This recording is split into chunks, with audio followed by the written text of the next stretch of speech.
Episode 6 of Pluribus says Viva Las Vegas with one of the wildest cameos I've ever seen. Welcome back to Movies Good, Internet Bad. I'm Cory. Shane's back. I Yes, am. Shane's back. God, I don't have to Thanks for do having this me back. I alone. am alive, believe it or not. I don't have to stare into the camera by myself any longer to talk about Pluribus. We're talking about episode 6. There are going to be tons of spoilers here. So please subscribe to the channel if you haven't already. Smash that like button like you're dialing zero to talk to the joined. And Shane, let's dive right into this one. This one was called HDP, which stands for human derived protein, which we'll get into in just a minute. Carol's kind of freaking out after the events of episode 5, where she makes the discovery of the human remains in the fridge. She records a video telling folks about it, but she doesn't quite trust that it will make it into their hands. So she gets in her police cruiser and takes a trip from Albuquerque up to Viva Las Vegas to see Mr. Diabetes. I mean, Mr. Diabate. I have type 1 diabetes. We can make that joke. John Cena is there, and he explains the human protein thing. Diabate obviously knows already. It turns out that all of the survivors have been having a little support group on Tuesdays and Fridays that they haven't invited Carol to. It come to find out that the joined they can't make the switch happen to the survivors unless they consent to stem cells getting taken out of their body and used to make some concoction that brings them back to the joint. So Carol says, "Hell no, I don't consent."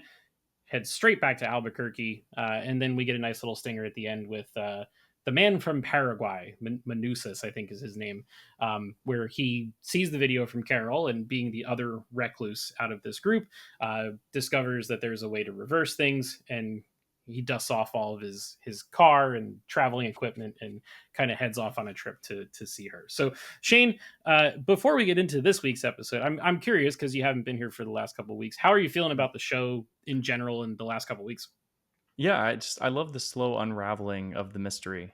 It's really taking its time, and for all of the things that TV is nowadays, this is a TV show. It is Okay. structured like a TV show. Everything is episodic.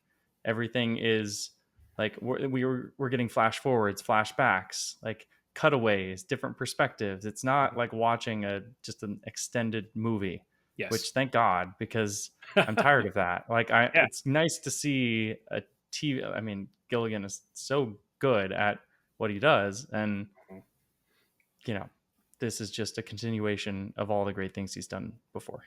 Yeah, it's interesting that you say that, because uh, depending on who you talk to, TV is kind of like the minor leagues compared to making a Yeah. feature, right?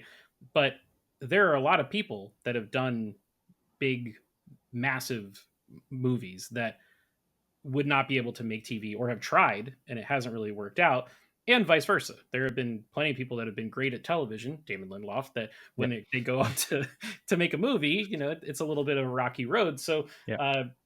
Gilligan is a master of television, having done it for a couple decades now, and he's staying in his lane and doing his thing, which I think is awesome. But what do you think about this week's episode? I thought it was great, and the cameo from John Cena was excellent. Like, I think one of my favorite recurring jokes in the past couple of episodes has been when she keeps calling the phone, and it's like, "This is a recording," Mhm. and it's like and they show the whole The line the whole whole time. They thing. don't cut Mhm. it. Like, Yep. you hear the line every time, and Every like, time. Carol's getting more and more frustrated. She's like, "Come on, come on, come on, come on, get to the answering machine." But no, I think the biggest thing that's really impressed me about this whole show in general, but this episode in particular as well, is just the cinematography is continually incredible. It's so good. So many It's so close-ups with like wide angles, just weird angles that you wouldn't expect, and some of them, like, I was remarking at, like, there's a couple shots in here that are like a half a second, but they set up a whole shot just for that quick impact of it. And like, Yep. a lot of shows would not spend the time on that. But Mhm. there's a real visual energy to this show that's just like weird and off-putting. And if it didn't have that, I think this show wouldn't be hitting as well as it is. Yeah, and speaking of hitting, we're in the time of year where the National Film Board and AFI and all those organizations are releasing their lists with the top shows and movies and whatnot.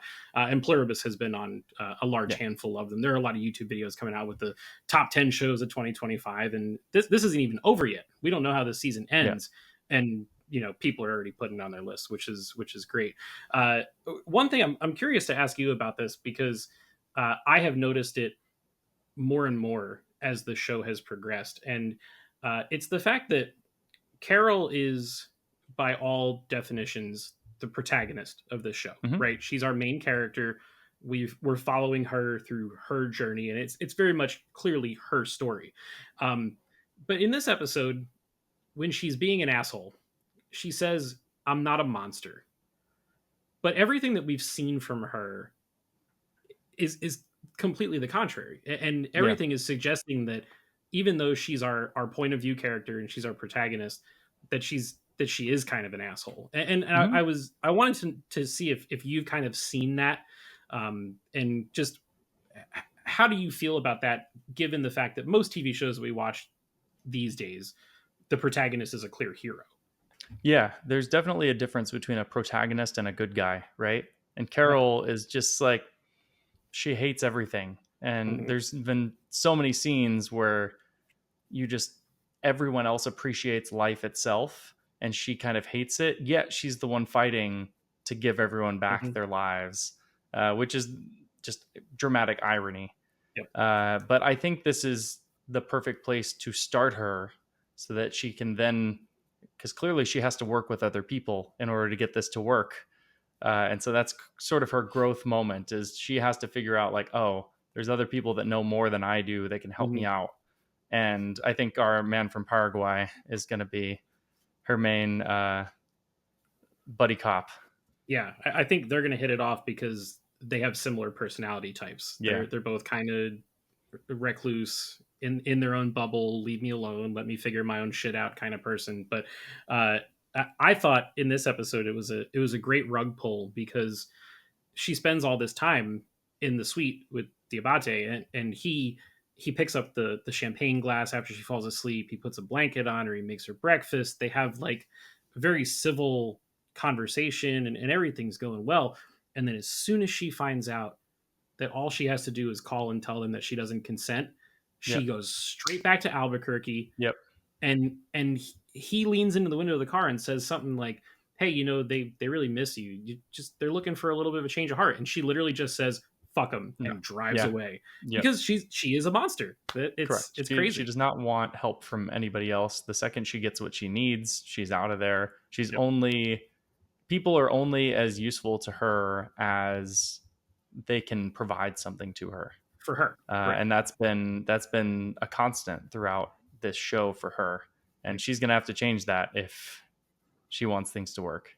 Yeah, and that's what leads to them having their get-togethers on Tuesdays and Fridays, and they took a vote, and they were like, having you there would be disruptive. Yeah. We don't want you. And she kind of has a little bit of a breakdown about it, where you can see like a sliver of her humanity Yeah. kind of come through there, but then she puts the wall right back up, and it's all mission. That's her whole thing. Yeah, there's a couple moments in this show that are like that. I think it was in one of the prior episodes where she's going to sleep in the bed. That wasn't this episode, it was a prior one, right? It was the prior one, yeah. Yeah, where she goes to sleep in the bed, and of course Helen, right, her Mhm. ex-wife, Yep. like is not there, and she breaks down a little bit because of that. So you can see those little glimmers of, hey, like there's some emotion in there, but it's like you said, behind this wall of a stone faced, like I don't Mhm. care about anything type of personality, and I wonder if that's going to start to break out a little bit more going forward. Yeah, and it'll be interesting to see, because I don't think that'll necessarily happen next week or the week after, which are the final two episodes of this season. But uh, Gilligan negotiated a two-season green light when this first got picked up, so we know that there will be extra time to get to that place, even if the show only Yeah. ends up being two seasons.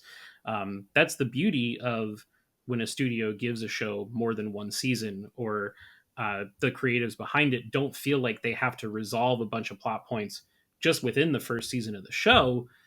not knowing if they're going to get canceled or not. You know, the fact that Gilligan and his team already knows that season 2 is coming, Yeah. it can allow them to be a little bit more deliberate and do the things that you mentioned before that are very characteristic of a television show.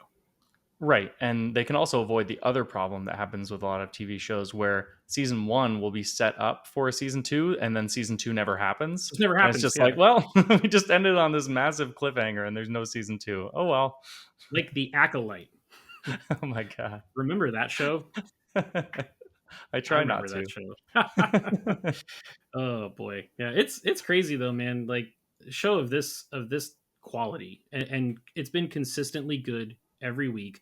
I look forward to watching it every week, which there are some Yeah. shows that you don't get that, you know? Yeah. I think there's a really good energy to this show in problem solving. Mhm. Like the way that she, figures out what the compound actually is, which I think is also funny that the punchline of the joke is like, we already know what You it already knew. is. Yeah. Like we spent 3 episodes trying to figure out exactly what this thing was, and John Mhm. Cena just explains it in 15 seconds.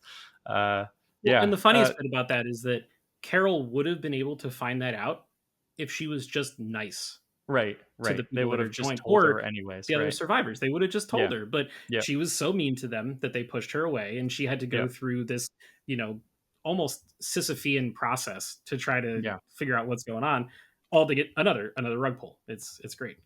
yeah. I do find it interesting though that the ultimate outcome of this is that like because they can't kill anything, they will all die out. Yeah, And within so 10 years. I kind of wonder. It's kind of like a virus, right? Where it just like it feeds and feeds and feeds until it's Hmm. out of energy, and then it's got to find another host. And so that's maybe how it has been going from planet to planet to planet, or whatever. Oh, maybe. Uh, Yeah, yeah, so maybe that's the goal, is to build a satellite thing that'll project it onto the next planet so that it can devour that one. man, that is an interesting theory.